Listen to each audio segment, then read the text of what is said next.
एक हरियाणा में खड़ी बोली की कहावत है, बहुत अच्छी नहीं है, उलझाए रखना, उसको ये भी कह देते हैं कोई खड़ी बोली में मेरे जैसे लोग, गधी गेड़ में डाले रखना, मतलब चक्कर में उलझाए रखो बच्चों को, उनका कुछ फैसला मत होने दो। अगर आप ऐसे ही उनको उलझाए रखोगे तो वो आपकी वोट दे देंगे, तो उनको उलझाओ, गाजर लटकाओ और वोट ले लो। तो ये जो वोट लो राजनीति है, नौकरी के एवज में वोट लो राजनीति है, उसने हमारे बच्चों के भविष्य को अंधकार में लाकर खड़ा कर दिया। मैं एक सवाल और पूछता हूँ, आपके बिहाफ पे भी, मेरे बिहाफ पे भी, हरियाणा के लोगों के बिहाफ पे भी, कितने ऐसे बच्चे होंगे जो 5 साल में ओवर एज हो गए? उनका क्या कसूर है जिनको मौका नहीं मिलेगा? कितने ऐसे बच्चे हैं जो 12वीं और बीए पास कर लिया पर सीईटी में बैठ नहीं पाए, क्योंकि 2022 के बाद सीईटी नहीं हुआ। तो अगर आपने नवंबर 2022 के बाद पास किए तो आप बैठ नहीं सकते, ना उससे पहले बैठने दिया। वो बच्चे कहाँ जाएं, किसके मत्थे लगें जाके? सर, पहले जो युवाओं को कहा गया था कि प्राइवेट नौकरी में भी आरक्षण दिया जाएगा, वो भी कहीं ना कहीं अटक गई भर्ती, यहाँ पर भी ऐसे ही हो गया। और ये दोनों ही बीजेपी और जेजेपी के घोषणा पत्र के वादे थे। मैं आप दोनों के सवालों का जवाब देता हूँ। पहला सवाल है कि हरियाणा के युवाओं के आरक्षण की नीति भी इसी पछड़े में फंस गई। आप मुझे बताइए, हरियाणा के युवाओं के लिए जो आरक्षण किया था बीजेपी जेजेपी ने, उसमें एक नौकरी लगा कोई? पब्लिसिटी हुई 100 करोड़ की, सरकार का 100 करोड़ खर्च कर दिया, बड़े बड़े डींगे मारी गई, खट्टर साहब द्वारा भी, दुष्यंत चौटाला द्वारा भी। क्या कोई एक बच्चा भर्ती हुआ? एक हरियाणा का एक बच्चा भी भर्ती नहीं हुआ। सबको मालूम था ये स्टे हो जाने वाला, ये संविधान के प्रतिकूल है। इसी प्रकार से जो आप कह रहे हैं कि वो सुप्रीम कोर्ट जाएंगे, अब मैं आपसे पूछता हूँ, वो उनका कहना है सुप्रीम कोर्ट जाएंगे, किसी की नौकरी पर आंच नहीं आने देंगे। भैया मैं आपसे एक बात कहता हूँ, या तो खट्टर साहब अब सुप्रीम कोर्ट के जज लग गए हैं चीफ जस्टिस पे, तो ठीक है, बड़ी अच्छी बात है, हम भी ये चाहेंगे किसी की नौकरी पे आंच ना आए, हम सहमत हैं। परंतु यार हाई कोर्ट का फैसला है, डिवीज़न बेंच का, और डिवीज़न बेंच के फैसले ने वो 5 नंबर खारिज कर दी और कहा इसके आधार पे जो कुछ हुआ वो सब गलत है। तो क्या अब सुप्रीम कोर्ट के जज हैं क्या मनोहर लाल खट्टर जी और नायब सैनी जी, चीफ जस्टिस हैं क्या, कि वो ये कह सकते हैं? इस देश में संविधान और कानून आज तक तो है, हो सकता है कल के बाद ना रहे, वो अलग बात है, आज तक है। तो मुझे सर एक सेकंड, मैं इनके सवाल, सुप्रीम कोर्ट जाएं बहुत अच्छी बात है, मैं ये कह रहा हूं इन बच्चों को के साथ आपने 2019 से 24 तक ये खेल क्यों किया हुआ है? इसका जवाब तो दे दीजिए। आपने कहा हर साल 2 बार सीईटी एग्जाम करवाओगे, आपने नहीं किया। आपका सीईटी एग्जाम का रिजल्ट गलत हुआ, आपका सीईटी का पेपर लीक हुआ, आपने 41 नंबर पहले पेपर के अगले दिन फिर दोबारा वही सवाल रिपीट किए, हर चीज में हेराफेरी की, हर चीज में धांधली की, हर चीज में बेईमानी की। मैं बहुत जिम्मेवारी से तीनों बातें कह रहा हूं। उसकी वजह से ये सारा मामला हाई कोर्ट के में फंसा पड़ा है। हरियाणा के युवाओं के भविष्य से जुड़ा विषय, चुनाव की इस गहमा गहमी के बीच हरियाणा के युवाओं को सब लोगों ने कहीं ना कहीं पीछे छोड़ दिया है। हरियाणा के युवाओं की व्यथा को, हरियाणा के नौजवान लड़के और लड़कियों, हमारे बच्चों की तकलीफ़ों को, उनकी बेबसी को, युवाओं की बदहाली को राजनीतिक दल कहीं ना कहीं चुनाव के शोरगुल में भूल गए हैं। इसलिए मैंने उचित समझा कि करण की इस नगरी, पवित्र नगरी करनाल के अंदर एक बार फिर हरियाणा के युवाओं की उस व्यथा को, कई बार हम यहाँ तक मार्च करके जिसके लिए आए, आज फिर उसे वहीं से उजागर किया जाए। भाजपा सरकार ने 20 लाख से अधिक हरियाणा के युवाओं की जिंदगी बर्बाद कर दी है और युवाओं के भविष्य की भ्रूण हत्या कर दी है। 5 साल से लाखों युवाओं को सीईटी के जंजाल में फंसा दिया और सीईटी अब कॉमन एक्सप्लॉयटेशन टेस्ट बन गई।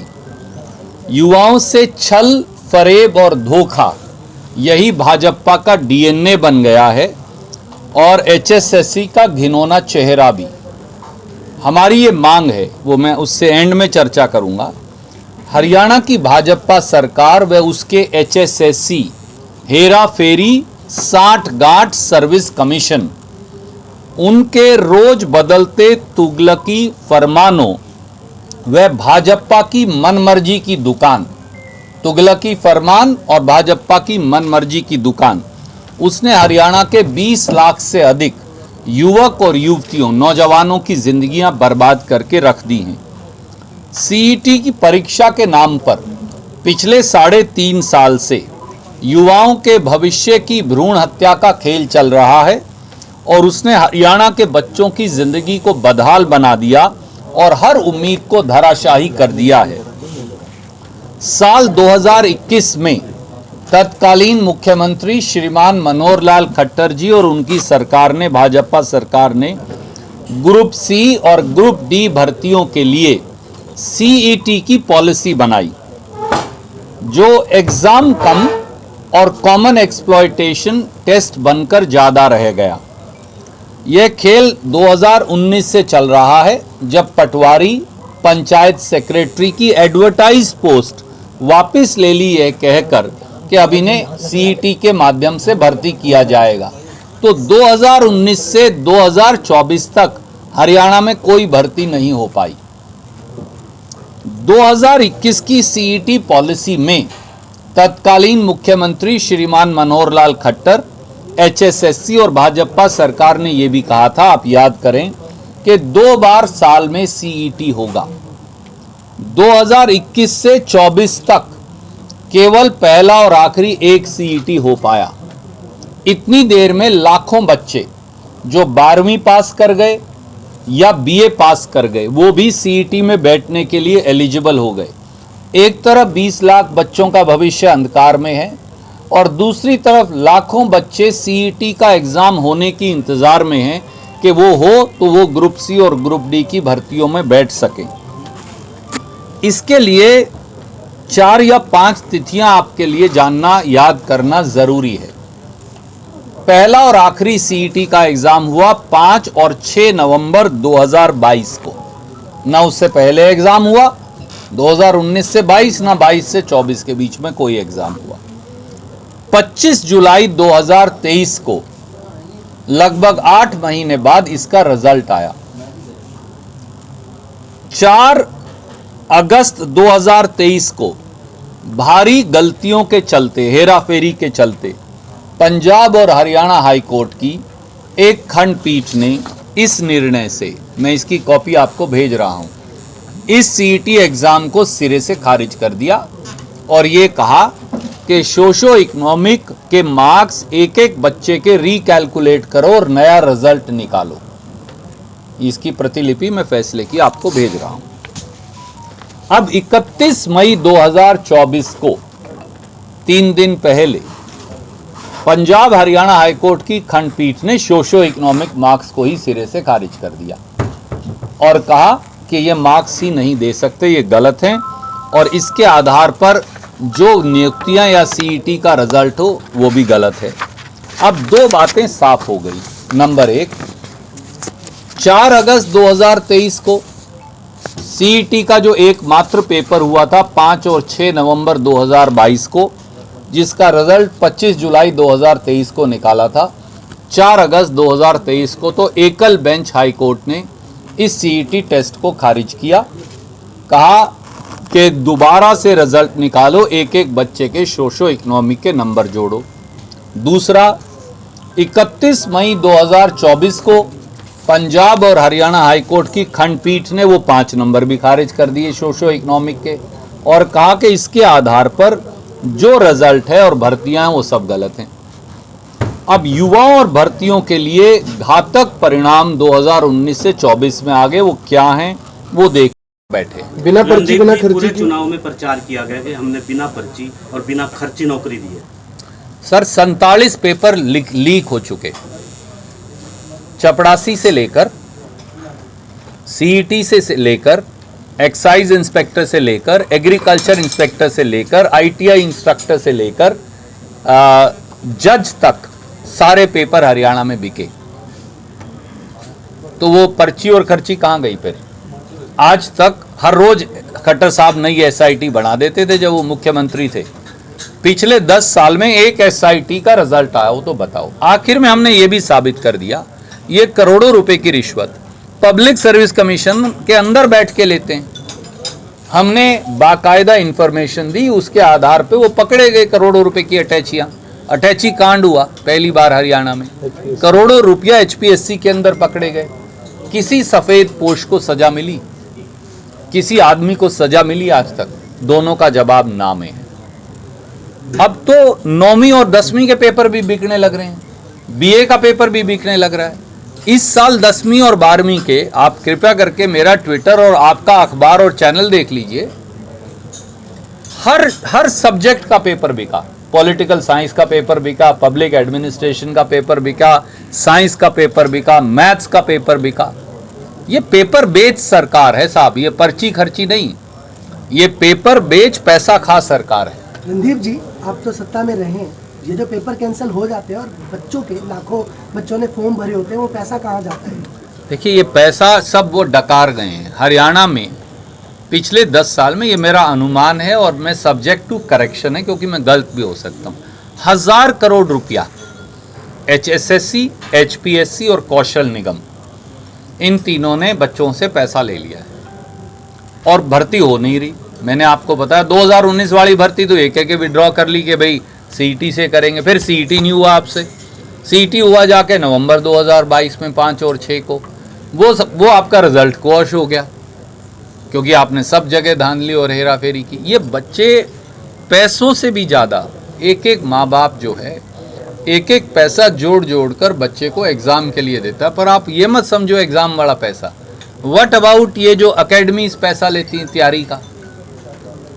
करनाल में, कैथल में, कुरुक्षेत्र में, पानीपत में हजारों अकेडमियां हैं, वो करोड़ों अरबों रुपए का बिजनेस चलाती हैं बच्चों को पेपर तैयारी का। माँ बाप वो पैसा भी तो दे रहे हैं, वो कहाँ गया? इलेक्शन का किस तरीके से रिजल्ट देखते हैं? कल रिजल्ट आ रहा देखिए, है। मैंने इसीलिए कहा इलेक्शन के शोरगुल में हरियाणा के 20 लाख से अधिक युवा जो पेपर दे चुके हैं और 20 लाख जो देने की इंतजार में है, उनका भविष्य हम भूल गए हैं।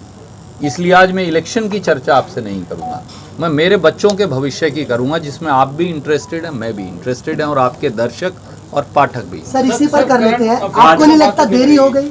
क्योंकि अगर 25 से पहले ये मुद्दा उठाते तो शायद वो लोग जागरूक बन सकते हैं। सर, फैसला 31 को आया। ये मामला तो 19 से चल रहा है ना सर, कि सीईटी 19 के बाद 22 में हुआ। तो आप सर मुझे याद करिए, देखिए ये मत, आप तो न्यायविद हैं, इसे ऐसे मत करिए।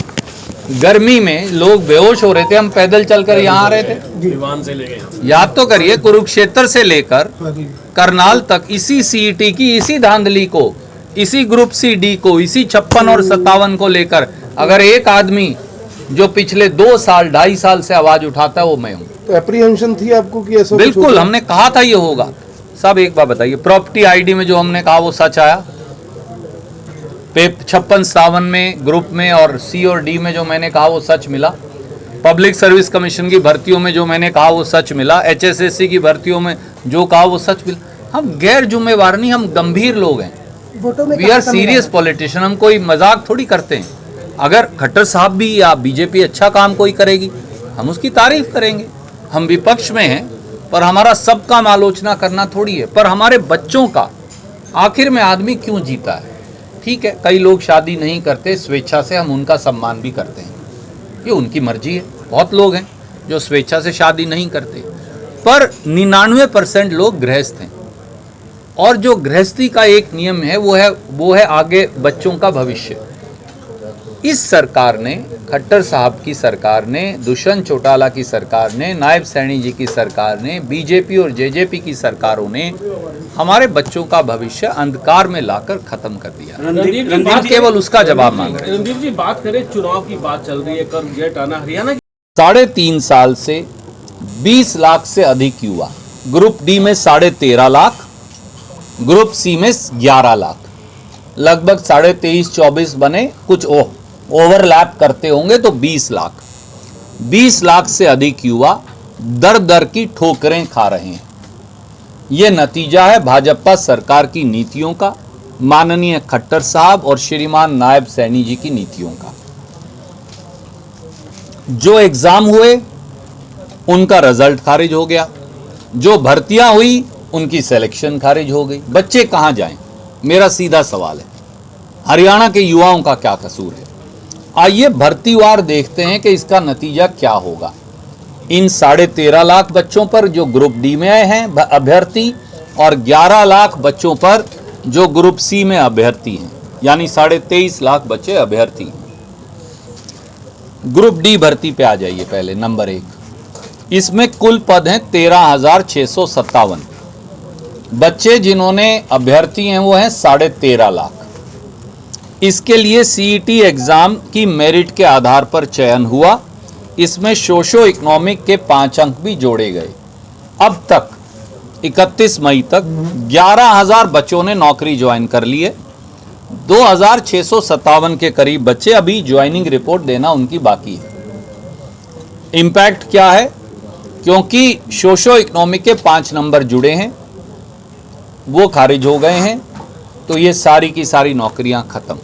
यानी 11,000 बच्चे जो भर्ती हुए हैं उनकी नौकरी पर अब तलवार लटक गई बर्खास्तगी की, और 2,657 ज्वाइन ही नहीं कर पाएंगे, तो दोनों खत्म। दूसरी नौकरी ग्रुप सी, सब ग्रुप नंबर 1 और 2। इन ग्रुपों में टेक्निकल पोस्ट थी, जैसा आप जानते हैं, कुछ बच्चों को पता होगा, कुछ पत्रकार मित्रों को, जेई और ड्राफ्ट्समैन और अनेक इस तरह के पद थे। 2,000 के करीब पद हैं, 10,000 के करीब बच्चे इसमें एग्जाम में बैठे। ग्रुप सी में 2 प्रक्रिया हैं। पहले सीईटी एग्जाम जो है उसमें नंबर जोड़े गए, ये क्वालिफाइंग एग्जाम है, और कुछ पोस्टों का फिर एक सेकंड एग्जाम भी सरकार ने लिया, HSSC हेरा फेरी साठगांठ सर्विस कमीशन ने लिया। तो अब क्योंकि प्रिलिमिनरी क्वालिफाइंग एग्जाम ही खारिज हो गया, उसमें 5 नंबर जोड़े हुए हैं, तो इनकी भर्तियां भी खारिज, इनके ऊपर भी बर्खास्तगी की अब तलवार लटक गई, ये भी गई। नंबर 3 ग्रुप 56 व ग्रुप 57, जो आप जानते हैं सबसे पॉपुलर ग्रुप वही है। इसमें कुल पद 12,000। ग्रुप 56 में मिनिमम योग्यता है ग्रेजुएशन, 57 में मिनिमम योग्यता है 12वीं। कुछ लोगों को कंफ्यूजन है, वो उल्टा समझते हैं, इसलिए मैं क्लैरिफाई किया। इसमें भी जो रिजल्ट निकाला है वो सोशो इकोनॉमिक्स के 5 नंबर जोड़ के निकाला है। अभी भर्तियां होनी बाकी थी, हो जाती, अब वो पेपर खारिज हो गया, वो रिजल्ट भी खारिज हो गया, क्योंकि हाई कोर्ट की खंडपीठ का फैसला आ गया। अब लाखों युवा कहाँ जाएं? ग्रुप डी में 13.5 बच्चे हैं और सी में 11। अब ये बच्चे कहाँ जाएंगे? चौथी है टीजीटी टीचर।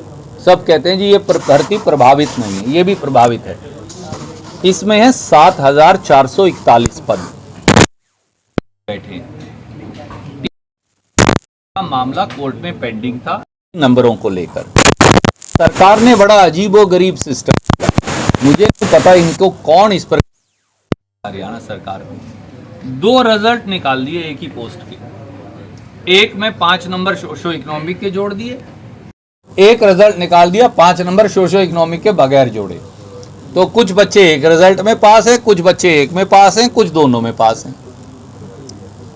अब सोशो इकोनॉमिक के 5 नंबर खारिज हो गए।